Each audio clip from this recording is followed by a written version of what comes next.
माता की, भारत माता की। मंच पर उपस्थित छत्तीसगढ़ के हमारे सांसद विजय बघेल जी, हमारे बहुत ही लोकप्रिय प्रत्याशी, हमारे मंत्री और आपके आशीर्वाद से रिकॉर्ड वोटों से चुनकर आने वाले प्रशांत फुकन जी, गुलाल घोड़ा जी, पुष्पांजलि सोनोवाल, सैकत पात्रा,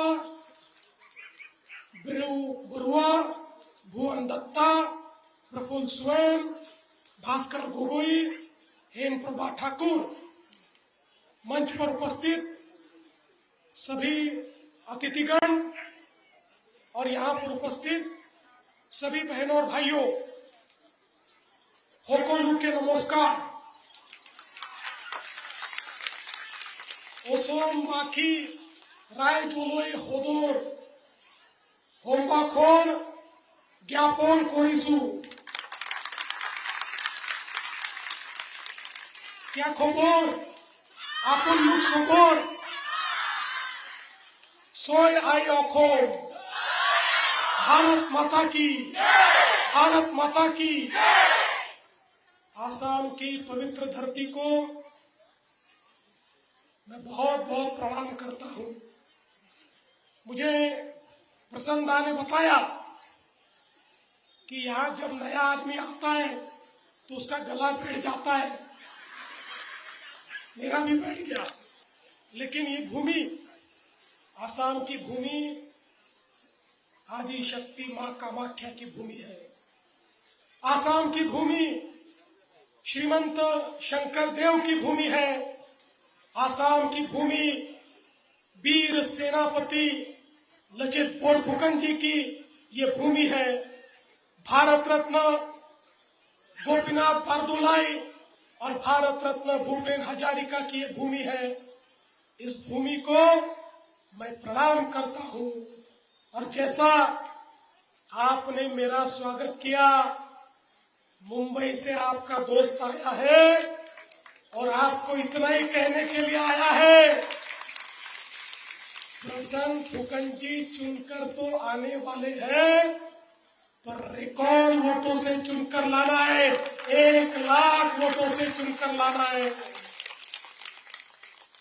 मैं छत्रपति शिवाजी महाराज की धरती से आया हूं। छत्रपति शिवाजी महाराज ने मुगलों के खिलाफ लड़ाई की और स्वराज्य की स्थापना की। ऐसे ही लचित बरफुकन जी ने इस आसाम में मुगलों के खिलाफ लड़ाई की और अपना राज यहाँ पर वापस लाया। और मैं ऐसा मानता हूं, मैं पश्चिम से आ रहा हूं, ये पूरब है, वहां गेटवे ऑफ इंडिया है और ये पूर्वोत्तर भारत का गेटवे ऑफ इंडिया है, जहां पर मैं आया हूं। आप में और हम में एक समानता है। आपके यहां भी अपनी माँ को आई कहा जाता, आई, और हम भी अपनी माँ को आई कहते हैं, आई। तो आई की ममता लेकर मैं आपके बीच यहाँ पर आया हूँ। आई की ममता, बंगाल की ममता नहीं। ये तो आपको लगेगा बंगाल की ममता, वो ममता में कोई ममता नहीं है। लेकिन मैं आज इतना ही कहने के लिए यहाँ आया हूँ, जिस प्रकार से आदरणीय मोदी जी ने आसाम को बदला है, हेमंता दा ने जिस प्रकार से आसाम को बदला है, अब आसाम को कोई रोक नहीं सकता। अब आसाम आगे ही जाएगा, आगे ही जाएगा, आगे ही जाएगा। आपको याद होगा, मोदी जी ने कहा था ए फॉर एप्पल नहीं, ए फॉर आसाम, और वो मोदी जी ने करके दिखाया। अब पूर्वोत्तर के 8 राज्य, इन 8 राज्यों को मोदी जी ने अष्टलक्ष्मी के रूप में देखा है। मोदी जी कहते हैं लक्ष्मी तभी घर आएगी, भारत तभी समृद्ध होगा, जब पूर्वोत्तर उत्तर के 8 राज्य, ये हमारी अष्टलक्ष्मी का विकास होगा, तभी भारत का विकास होगा। और इन अष्टलक्ष्मियों में भी इसका प्रवेश द्वार ये हमारा आसाम है। और इसलिए लगातार आप देखिए, हमारा डिब्रूगढ़, बहुत खुशी की बात है, अब डिब्रूगढ़ से डिब्रूगढ़ नहीं होगा, आसाम की दूसरी राजधानी हमारा डिब्रूगढ़ होगा।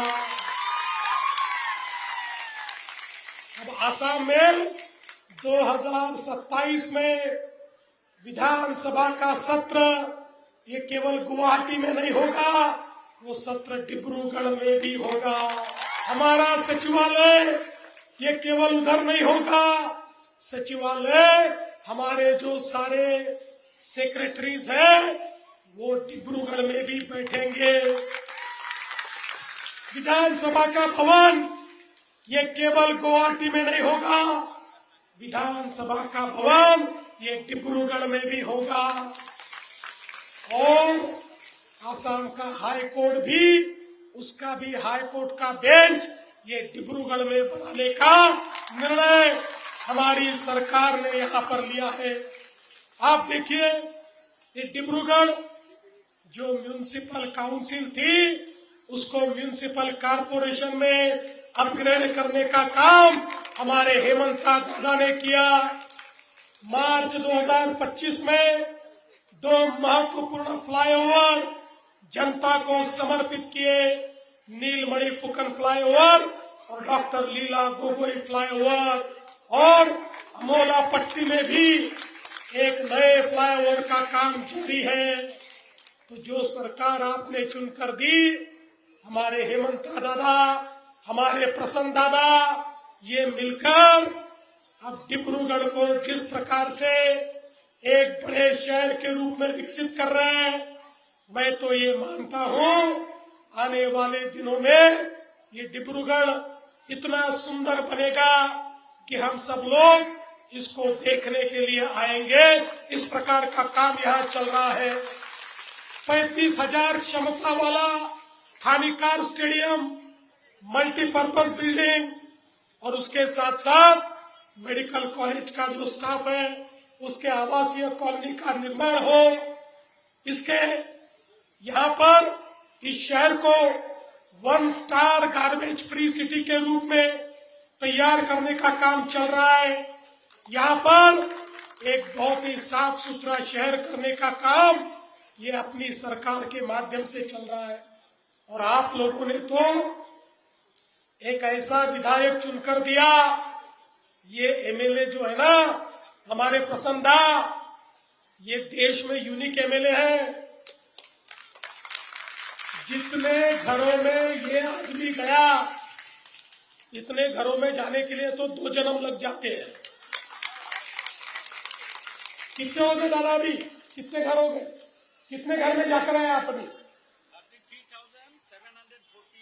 33,748 घरों में जाने वाला देश का अगर कोई नेता होगा तो प्रसन्न फुकन भाई, हमारे प्रसन्न दादा है।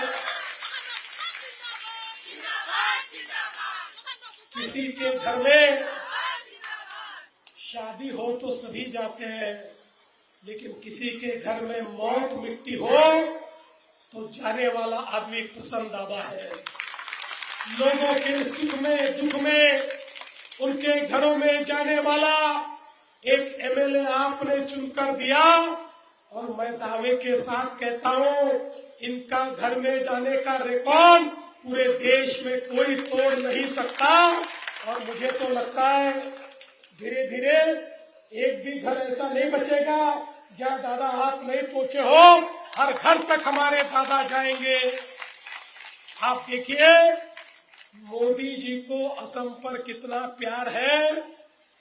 अभी तक मोदी जी 35 बार असम में आए हैं, 35 बार।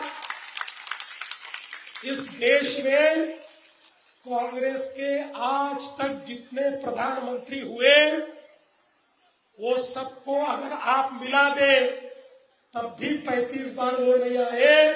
अरे आसाम में तो देश के प्रधानमंत्री भी दिए थे, आपके यहाँ से राज्यसभा पर जाते थे मनमोहन सिंह जी, पर वो भी 35 बार आसाम नहीं आए।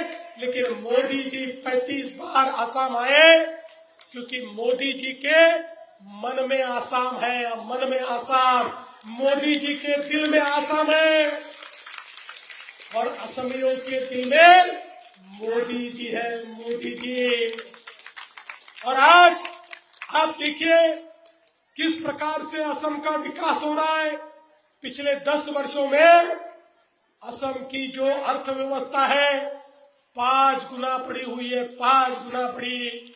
असम में इतना बड़ा इंफ्रास्ट्रक्चर का काम हुआ, आजादी से लेकर बीजेपी की सरकार आने तक ब्रह्मपुत्रा नदी पर केवल 3 ब्रिज बने थे। पिछले 10 वर्षों में 6 ब्रिज का काम ये बीजेपी की सरकार ने करके दिखाया। मेडिकल कॉलेज 6 थे, अब असम में 15 मेडिकल कॉलेज ये तैयार हो रहे हैं। ये बीजेपी की सरकार है। और आज ही बीजेपी का जो संकल्प पत्र घोषित हुआ है, इसमें बीजेपी ने, हेमंत दादा ने आप सबको ये आश्वासित किया है कि असम के हर जिले में एक यूनिवर्सिटी बनेगी। हर जिले में यूनिवर्सिटी बनाने का फैसला अब यहाँ पर किया गया है। दोस्तों, इतने बड़े पैमाने पर रास्ते बने, हाईवे बने, रेलवे का बजट 5 गुना बढ़ा। अरे मोदी जी ने असम को ऐसा कनेक्ट कर दिया। एक जमाना था कांग्रेसियों का, जब वो कहा करते थे असम को भारत से तोड़ देंगे, लेकिन मोदी जी ने फेविकॉल का ऐसा मजबूत जोड़ बनाया, अब असम को तोड़ने की हिम्मत कोई कर नहीं सकता। ऐसे असम को जोड़ने का काम, भारत के एक एक राज्य से जोड़ने का काम। अरे Vande Bharat train sleeper coach तैयार हुआ तो उसकी पहली ट्रेन कहां से चली? मुंबई से नहीं, अहमदाबाद से नहीं, वो आसाम से चली, आसाम से। और वो माँ कामाख्या का दर्शन लेकर, माँ काली का दर्शन लेने के लिए कोलकाता तक जाने का काम ये मोदी जी के माध्यम से हुआ है। इसलिए अब एक प्रकार से आसाम लगातार आगे बढ़ रहा है। यहाँ पर बहुत बड़े पैमाने पर विकास हो रहा है। लेकिन एक चीज मैं कहना चाहता हूँ, एक सौगात जो मोदी जी ने आसाम को दी है, आम आदमी उसको समझ नहीं पाया। लोगों को लगा ये शायद बड़े लोगों के लिए हुआ है, लेकिन मैं आपको बताना चाहता हूँ आने वाले भविष्य में सबसे महत्वपूर्ण देश वो होगा जिस देश के अंदर सेमीकंडक्टर तैयार होगा। ये आपका मोबाइल फोन, ये सेमीकंडक्टर बनता है, ये कैमरे, ये सेमीकंडक्टर से बनते हैं, आपकी ये गाड़ियां सेमीकंडक्टर के कारण चलती है, आपके घर का टीवी सेमीकंडक्टर के कारण चलता है, आपका एक एक गैजेट ये सेमीकंडक्टर के कारण चलता है। दुनिया में मात्र 4-5 देश थे, अमेरिका था, चीन था, जर्मनी था, जापान था, कोरिया था। ऐसे मात्र 4-5 देश थे जो सेमीकंडक्टर बनाते थे, और सभी देशों को उनके आगे हाथ फैलाना पड़ता था, तभी उनके देशों में सेमीकंडक्टर आता था। मोदी जी ने कहा हम आत्मनिर्भर भारत में सेमीकंडक्टर बनाएंगे। लोगों को लगा भारत में बनेगा तो या तो मुंबई में बनेगा, या अहमदाबाद में बनेगा, या किसी बड़े राज्य में बनेगा जहां बहुत उद्योग है, ऐसे राज्य में बनेगा। पर मोदी जी ने कहा नहीं, देश का पहला सेमीकंडक्टर उद्योग ये आसाम में होगा, और आसाम में आज सेमीकंडक्टर बनना शुरू हो गया है। भैया अब केवल भारत में नहीं, दुनिया के नक्शे पर अब आसाम आ चुका है जहां सेमीकंडक्टर बनता है।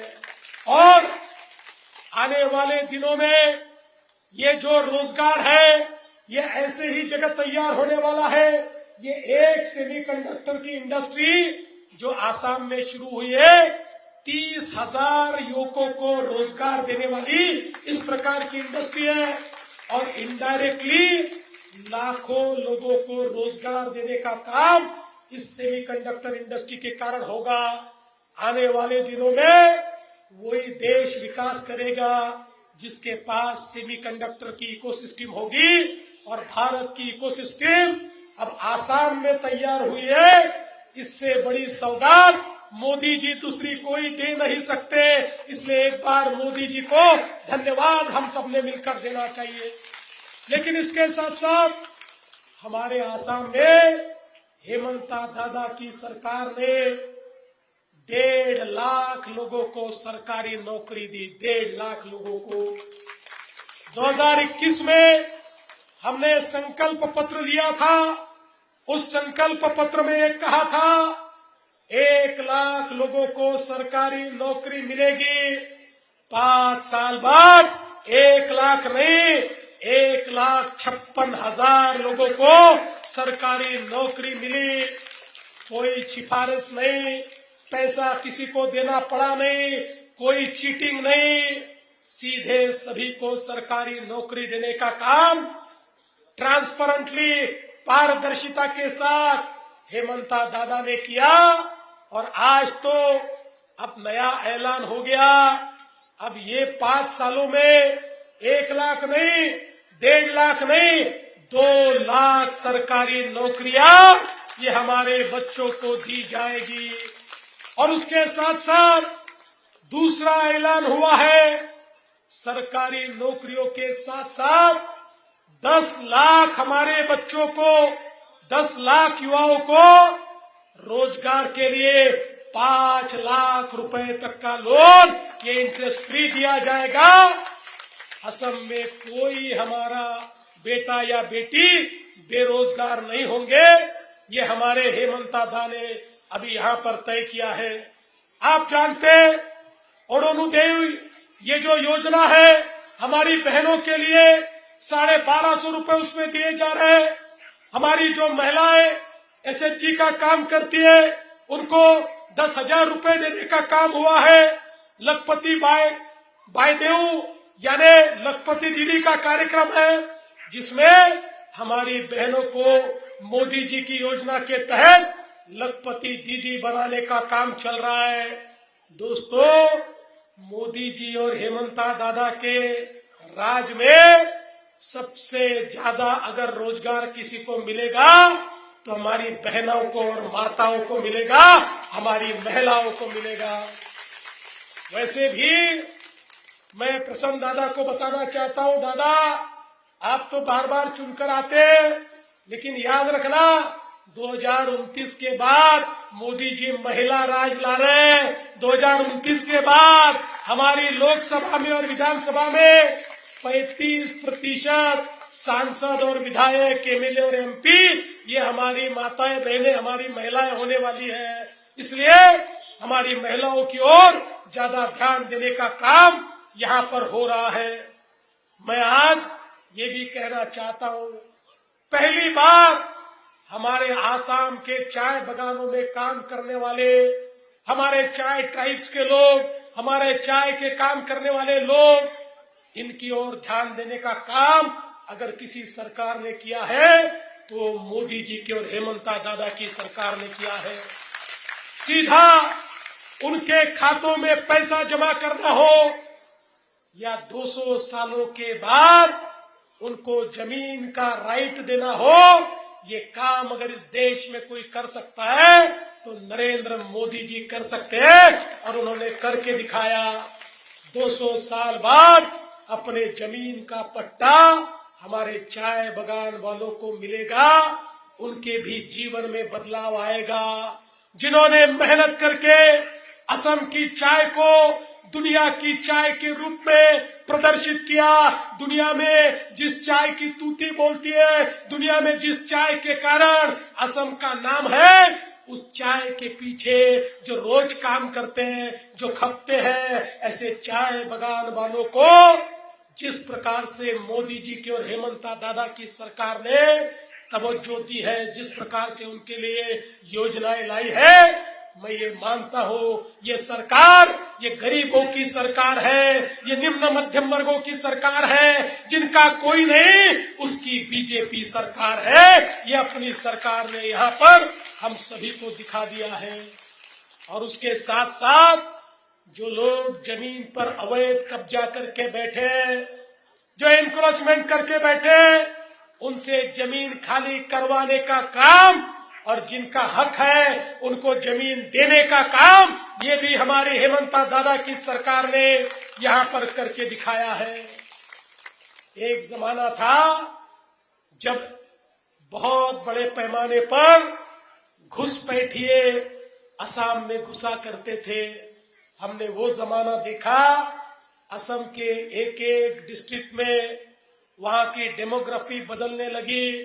घुसपैठियों ने वहां पर अपनी संख्या ऐसी बढ़ाई कि कांग्रेस को ये पता था जितने घुसपैठी आएंगे उतने वोट मिलेंगे, उतने हम सरकार में रहेंगे, इसलिए आओ जाओ घर तुम्हारा, इस प्रकार की कांग्रेस की नीति के कारण घुसपैठी आए। और जो हमारे असमिया है, जो मूल असमी लोग हैं, इनकी संख्या को कम करते हुए उनके रोजगार को छीनने का काम यहाँ पर हुआ। इतनी लड़ाई लड़ी गई, कई लोगों ने इसके लिए शहादत दी, कई लोग शहीद हो गए। लगातार एक प्रकार से युद्ध चलता रहा और इसके साथ साथ इंसर्जेंसी के कारण असम का सारा इलाका एक प्रकार से अलग अलग प्रकार की हिंसाओं से ग्रसित रहा। कई प्रकार के दल बने, कई प्रकार के विचार आए। असम की ओर जब देखते थे तो लगता था लगातार यहाँ हिंसा हो रही है, असम का क्या होगा। लेकिन मोदी जी के नेतृत्व में एक एक जो हमारी कम्युनिटी है उसके साथ बातचीत हुई, उनके साथ करार हुआ, उनके साथ एकॉर्ड हुआ। और मुझे ये खुशी है, मोदी जी जब कोई एकॉर्ड करते केवल कागजों पर नहीं करते, इन सारी कम्युनिटीज के साथ, इन सारे ग्रुप्स के साथ जो एकॉर्ड हुआ उसमें 92% चीजें ये हमारी सरकार ने डिलीवर कर दी और बची हुई 8% चीजें भी डिलीवर हो रही है। आज देखिए, बोडो हो, कार्बी हो, आदिवासी समूह हो, डीएनएलए हो, उल्फा हो, ये सारे के सारे संगठनों को मेन स्ट्रीम में, राष्ट्र की मुख्य धारा में लाने का काम ये हमारी सरकार ने करके दिखाया। और उसके कारण असम में शांति है, और जहां शांति होती है वही विकास होता है। ये सब अशांति का उपयोग हमारे आसपास के देश लेते थे और सपना देखते थे कभी न कभी असम को तोड़ देंगे, लेकिन अब उनका सपना चकनाचूर हो गया और मोदी जी के नेतृत्व में असम इतनी तेजी के साथ आज प्रगति करता हुआ हमको दिखाई देता है। इसलिए दोस्तों, मैं आपको इतना ही कहना चाहता हूं, असम की अस्थिरता समाप्त हो गई, असम का पिछड़ापन समाप्त हो रहा है। असम एक बहुत लंबी विकास की राह पर आगे बढ़ चुका है और आने वाले 5 साल ये ऐसे 5 साल होंगे, इन 5 सालों में बीजेपी की सरकार इस प्रकार का काम करेगी, उसके बाद असम को कोई रोक नहीं सकेगा, असम को कोई रोक नहीं सकेगा। इसलिए मैं आपसे निवेदन करने आया हूं, ये डबल इंजन की सरकार है और यहां तो ट्रिपल इंजन भी है। हमारे प्रसन्न दादा, ये उस इंजन का एक और इंजन है, ये डबल इंजन की सरकार है। मोदी जी का नेतृत्व एक वैश्विक नेतृत्व है। आप देखिए, ये कांग्रेस पार्टी कितनी निकम्मी हो गई है। जब देश में संकट खड़ा हुआ, पूरे दुनिया में संकट खड़ा हुआ, दुनिया में अमेरिका, इजराइल और ईरान के युद्ध के कारण बड़े पैमाने पर तेल की कमी, गैस की कमी हुई। पाकिस्तान हो, बांग्लादेश हो, श्रीलंका हो, कोरिया हो, एशिया, इस सारे देशों में ऐसी परिस्थिति हुई कि कई देशों ने 3 डे वीक किया, किसी ने 4 दिन का वीक किया, किसी ने स्कूलें बंद कर दी, किसी ने ऑफिसेस बंद कर दिए। किसी ने इमरजेंसी घोषित कर दी, लेकिन भारत के पास मोदी जी थे। मोदी जी ने एक दिन भी हमारे देश में पेट्रोल डीजल की कमी नहीं होने दी। हमारे घर को गैस मिला, कमर्शियल गैस भी 70% मिला दोस्तों। लेकिन ऐसी स्थिति में भी कांग्रेस के नेता राहुल गांधी रोज अफवाह फैलाते थे। कांग्रेसी रोज अफवाह फैलाते थे, कहते थे गैस नहीं मिलेगा, पेट्रोल नहीं मिलेगा, डीजल नहीं मिलेगा। लोगों को झूठ बोल बोलकर लंबी कतारों में खड़ा करने का पाप इन कांग्रेसियों ने किया। और मैं कांग्रेसियों को कहना चाहता हूं, आपकी दुश्मनी हमसे है, हमसे जोरों से दुश्मनी कीजिए, लेकिन भारत के साथ तो दुश्मनी मत कीजिए। अरे बीजेपी के साथ आप जितना लड़ना है लड़िए, लेकिन भारत के साथ क्यों लड़ते हो? आप भारत के साथ लड़ रहे हो, आप भारत के खिलाफ ये जिस प्रकार का काम कर रहे हो, ऐसा किसी देश में नहीं होता। अरे हम भी विपक्ष में रहे, बीजेपी भी विपक्ष में रही, लेकिन विपक्ष में रहते हुए भी हमने एक ही बात कही, नेशन फर्स्ट, भारत सर्वोपरि, भारत पहले। जहां भारत की बात हो वहां पार्टी की बात नहीं होगी, ये कहने वाली बीजेपी, और वहीं पर इस प्रकार से आपदा में भी इस प्रकार की राजनीति करने वाली कांग्रेस। दोस्तों, इसीलिए मैं आपको इतना ही कहने के लिए आया हूं, एक तरफ वैश्विक नेतृत्व मोदी जी है जिनके दिल में आसाम है, और दूसरी तरफ हमारे युवा मुख्यमंत्री हेमंतो दादा है। अरे ऐसा दबंग मुख्यमंत्री जिसके सामने कोई यहाँ पर उल्टा सीधा काम नहीं कर सकता। एक ऐसा मुख्यमंत्री कि जिसने पूरे प्रशासन पे ऐसी पकड़ बनाई है, कोई अधिकारी गलत काम नहीं कर सकता। एक ऐसा मुख्यमंत्री जिसके राज में कोई जमीन हड़प नहीं सकता। एक ऐसा मुख्यमंत्री जो लगातार आपको विकास की राह पर ले जा रहा है। एक ऐसा मुख्यमंत्री जिसके प्रशासन के बारे में केवल असम में बात नहीं होती, पूरे देश में बात होती है। ऐसा मुख्यमंत्री असम को मिला है। अब इससे अच्छा क्या हो? उधर मोदी जी राज्य में, हेमंतो दादा, और यहाँ प्रसन्न फुकन जी, ये तो ऐसा कॉम्बिनेशन है कि ये कभी मिलेगा नहीं। इसलिए मैं तो आपसे इतना ही निवेदन करने आया हूं, आप लगातार चुनकर दे रहे। पिछले बार भी 35,000 वोटों से आपने चुनकर दिया, इस बार 35,000 वोटों से जमने वाला नहीं है।